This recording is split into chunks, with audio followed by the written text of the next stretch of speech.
Hey guys, today I'm going to create this hexagonal structure in Blender using geometry nodes and shader editor. Now let's begin. Now first मैं कोई एक object को add कर लूँगा mash को। तो यहाँ पर मैं प्लेन ऐड कर रहा हूँ ज्योमेट्री ऐड करने के लिए। यहाँ पर ज्योमेट्री नोड ऐड में चलते हैं और यहाँ पर न्यू एक ऐड कर लेते हैं। ठीक है। अब मैं इसको डिलीट करूँगा और एक आइकोस्फीयर यहाँ पर आइकोस्फीयर ऐड कर लेंगे और यहाँ पर कनेक्ट कर लेंगे। ठीक है। अब जैसे रोज़ हम करते हैं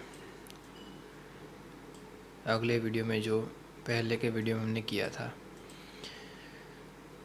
कि मैश को हमें कर्व में कन्वर्ट करना है, तो मैश टू कर्व, ये हो गया कर्व में कन्वर्ट। अब यही मैश को हमें प्रोफाइल देनी है, कर्व को हमें प्रोफाइल देनी है, तो हमें कर्व टू मैश यहाँ पर ऐड कर लेना है। अब प्रोफाइल के लिए यहाँ पर कर्व सर्कल को ऐड कर लेंगे।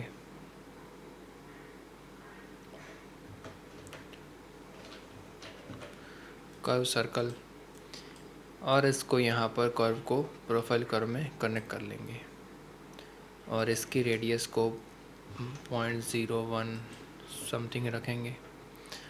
तो हमें क्या मिलेगा, जो कर्व सर्कल है वो यहाँ पर प्रोफाइल हो जाएगा। ठीक है। और हमें यहाँ पर मैश मिलेगी, कर्व पे हमें मैश मिलेगी। ठीक है। अब जो हमें करना है यहाँ पर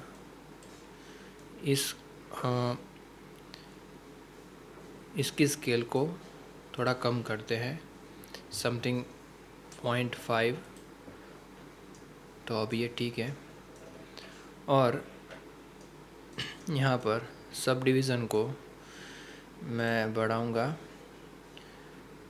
3 रखते हैं इसको। ओके, तो कुछ ऐसा अभी क्रिएट हो गया है मैश। ओके। अब हमें यहाँ पर इस ज्योमेट्री को हेक्सागोन में कन्वर्ट करना है, इस ट्रायंगल्स को। तो यहाँ पर ड्यूअल मैश ऐड कर लेंगे और ड्यूअल मैश ट्रायंगल्स पे वर्क करती है। ठीक है। अब मैं यहाँ पर ज्योमेट्री को डिलीट करने के लिए डिलीट ज्योमेट्री ऐड कर लूँगा और डिलीट ज्योमेट्री को मैं यहाँ पर ऐड कर लूँगा।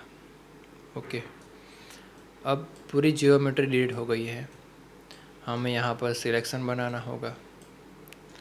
तो उसके लिए यहाँ पर कलर रैम्प को ऐड कर लेंगे। कलर के कलर रैम्प को मैं यहाँ सिलेक्शन में ऐड करूँगा और इसको ब्लैक कलर स्टॉप को हम यहाँ पर मूव करेंगे। अब हमें रैंडमाइज डिलीट करना है, तो रैंडमाइज डिलीट करने के लिए नॉइस चाहिए। नॉइस की हेल्प से हम कर सकते हैं। तो मैं यहाँ पर नॉइस टेक्सचर ऐड कर लूँगा। नॉइस टेक्सचर का जो फैक्टर है यहाँ पर फैक्टर में कनेक्ट कर लो। तो यहाँ पर ज्योमेट्री डिलीट हो गई है। अब यहाँ पर एजिस को हमने मैश को कर्व में कन्वर्ट किया है, तो यहाँ पर मैं फेस सिलेक्ट करूँगा। तो फेसिस, पूरा फेस का ज्योमेट्री है वो चला जाएगा। ठीक है। तो कुछ ऐसे क्रिएट हो गया है। अब हमें जो चेंजेस करने हैं, इसको थोड़ा और यहाँ पर रखते हैं। ठीक है। और यहाँ पर जो हमने एजिस किए होते हैं, तो यहाँ पर हमें ये जो एंड पार्ट है कैप, उसकी ओपन कैप मिलती। तो यहाँ से मैं फिल कैप भी कर सकता हूँ। तो अभी कैप फिल हो गई है। तो मुझे अभी फेसिस रखने हैं, तो इसको ऑफ़ करो या ऑन करो, कोई मतलब नहीं है। ठीक है, तो ये क्रिएट हो चुका है हमारा जियोमेट्री, जो हेक्सागोन एब्स्ट्रैक्ट था वो। अब हमें यहाँ पर एक मटेरियल भी ऐड करना है, तो सेट मटेरियल यहाँ पर ऐड कर लेंगे। और एक चीज़ जो कि है, इसको रोटेट करने के लिए मैं यहाँ पर ट्रांसफॉर्म जियोमेट्री ऐड कर लूँगा। और जेड में एक ड्राइवर डाल देंगे जो कि है हैशटैग फ्रेम स्लैश, मतलब कि डिवाइड 200 डालेंगे। तो ये स्लोली रोटेट होगा जी एक्सिस में। ठीक है, अब टाइमलाइन में जाके मैंने यहाँ पर ट्यूटोरियल में दिखाने के लिए 100 रखे हैं। तो आपको जितना चाहिए वो रख सकते हो। ठीक है, तो मैंने इतने रखे। अब मटेरियल में शेडर एडिटर में यहाँ पर शेडर एडिटर में वर्ल्ड में मैं गया हूँ। ठीक है, और यहाँ पर इसको टर्न ऑफ कर लेते हैं, ओवरले को, और रेंडर व्यू को या रेंडर प्रीव्यू को ऑन कर लेते हैं, जिसमें ईवी दिखता है। तो यहाँ पर पहले से ही जो कि मैं हर वीडियो में बताता हूँ कि मैंने HDRI की लाइट्स को ही सिर्फ दिखाना था, इसलिए ये नोड सेटअप बनाया है। बैकग्राउंड को मैंने हाइड कर लिया है, तो लाइट पाथ ऐड करके वो कर सकते हो। ठीक है, ये पीछे पूरी HDRI है और इसको ऑफ ऑन करने से वो चली जाएगी, सिर्फ लाइट्स ही रहेगी। ठीक है, तो उससे हमें वो लाइट्स ऐड करने का झंझट ही ख़त्म हो जाता है। ठीक है, कोई भी एक 3 पॉइंट लाइट वाली HDRI लो, यहाँ पर ऐड कर लो, तो तुम्हारा पूरा लाइट सेटअप यहाँ पर सेट हो जाएगा। थोड़ा मूव करके देख लो कैसे रहेगा। ठीक है, अब मैं यहाँ पर शेडर एडिटर में ही ऑब्जेक्ट में जाऊँगा और एक न्यू मटेरियल को ऐड कर लूँगा। ठीक है, अब यहाँ पर जो हमें करना है वो है कि यहाँ पर इसका कलर चेंज करने का, वो समथिंग मैं ये रख रहा हूँ। और यहाँ पर ज्योमेट्री नोड में जाकर यहाँ पर वो मटेरियल को सिलेक्ट कर लेते हैं। ठीक है, अभी मैं इस रेंडर शेडिंग व्यू में चलूँगा, क्योंकि इसमें थोड़ा ग्रेस कलर है, तो उस पर हमें अच्छे से दिख रहा है। अभी ब्लैक में नहीं जाते, बैकग्राउंड ब्लैक है इसमें। तो मैं शेडर एडिटर में कलर को समथिंग ये रखूँगा। मैंने पहले से ही कलर इसका सिलेक्ट कर रखा है, तो इसकी ब्राइटनेस को थोड़ा यहाँ पर रखेंगे, ब्राइट कर देंगे थोड़ा। और इसकी मेटालिक को हमें बढ़ाना है फुल, तो कोई पार्ट डार्क या मेटालिक हो जाएगा तो अच्छे से दिखेगा। ठीक है, अब जो करना है, रफनेस को डाउन कर दो पूरा 0, तो भी अच्छा सा एक रिफ्लेक्शन मिलेगा। ठीक है, अब जो मुझे ऐड करना है यहाँ पर वो है एमिशन में कलर को हमें मैनेज करना है। तो इस कलर को मैं यहाँ पर कनेक्ट कर लूँगा। इसकी स्ट्रेंथ को अभी 1 रखते हैं, 1 रखो, अभी 0 रखते हैं।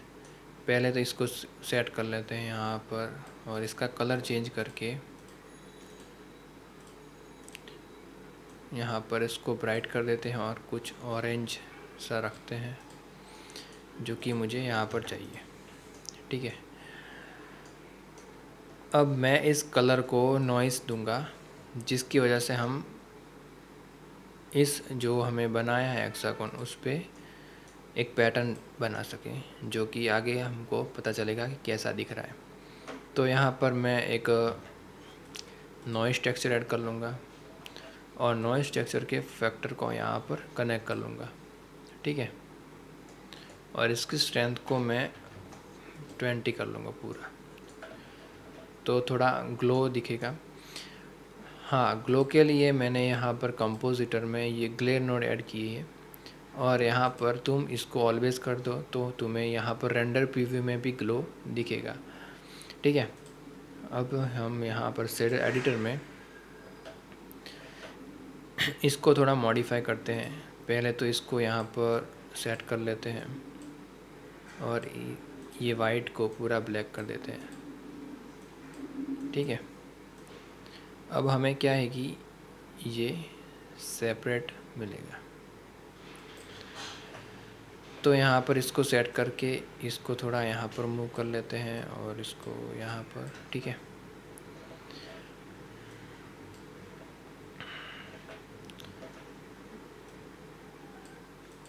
अभी ये थोड़ा जो बर्न हुआ वो इसका टेम्परेचर बढ़ गया वो ऐसा लग रहा है, ऐसा कुछ।